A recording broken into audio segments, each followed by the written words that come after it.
Philippe Clement may have left Rangers, but it would appear that Rangers have not left the heart of the Belgian who was sacked just a few weeks ago. Welcome back, guys, to Fog Football. And finally, Philippe Clement has come out.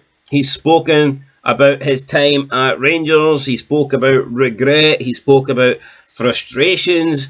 He went on to say that Rangers will always have a place in his heart and that he was looking to achieve more than what he did, and he was disappointed that he could not constantly get the team to the level that was expected. So yeah, Philippe Clement, where will he end up next? Well, despite him being, let's be honest, under par at Rangers, he did struggle. Yes, he won a League Cup, but more often than not, you would have to say his run as Rangers manager was a failure. Now, there was some good results, right? Can't deny that he had some good performances in Europe, of course. He did win them the Cup, that's another bonus. He defeated Celtic by 3-0, which is a big win, a win that Rangers needed. It was a long time before Rangers had beaten Celtic, and even that win, will have pleased the Rangers fans for a day. But I mean, that's pretty much it.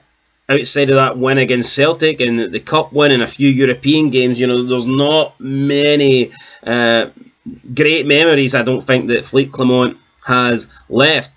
And all the memories, all the lasting ones that he's left are all bad. You'll think of just throwing away the league. You'll think of losing the Cup final to Celtic, the Queen's Park game.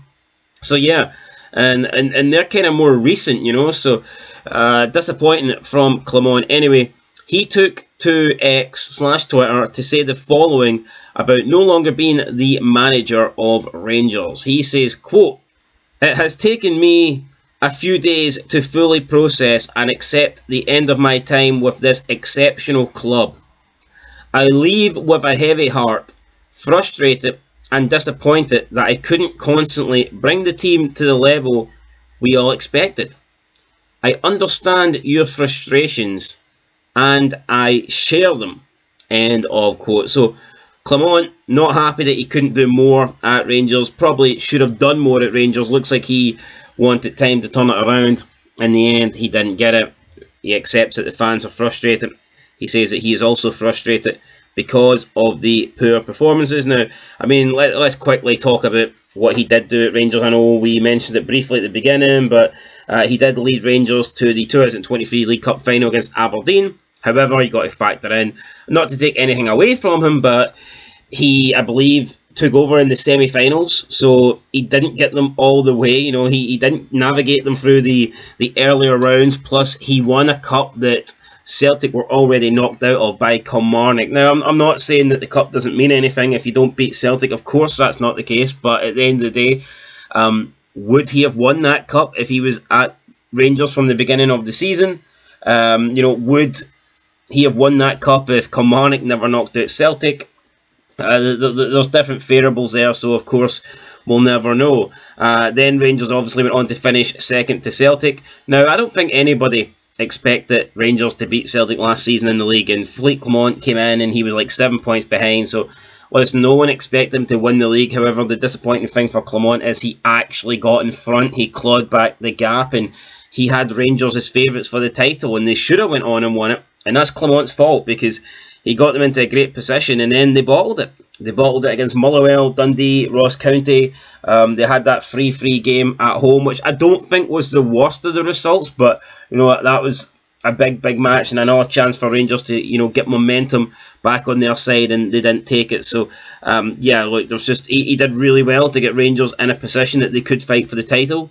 But once he got in front, once he got in pole position, he basically bottled it. He let it slip, and he's got to hold his hands up. That was very poor. Had he just finished second, I don't think anybody would have really cared that much, but it was the fact that he did such a good job to get Rangers into first, then went on to finish second, and a distant second. They actually finished further behind him when he took over, so when you factor that in, really poor from Clement. They also got beat in the Scottish Cup final last season. A bit unfair on Clement, considering it was Butland that chucked that game, but still, a loss is a loss, and that's exactly what he done. That was followed by more disappointment in the December League Cup final, once again losing to Celtic on penalties, and after that, he just kind of fell behind in the league, a massive 16 points now.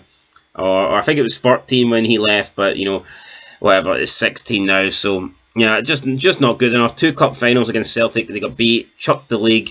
Europe though, he done okay in Europe, but Europe's like a bonus into it. Europe's great, but end of the day, domestic's the bread and butter.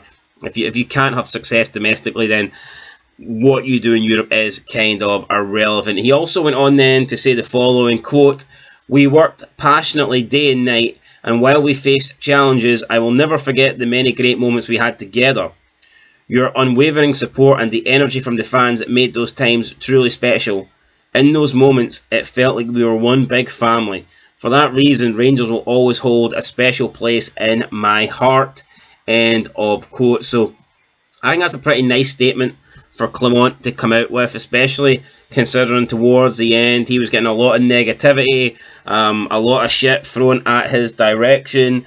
Yeah, he had some fans that were supporting him to the end, but you had a lot of fans that were turning on Clement and didn't really want him there. So I mean, Clement to come out and take the high road. I mean, yeah, he did make a lot of excuses during this time, but I think he's handled himself pretty well with that departure.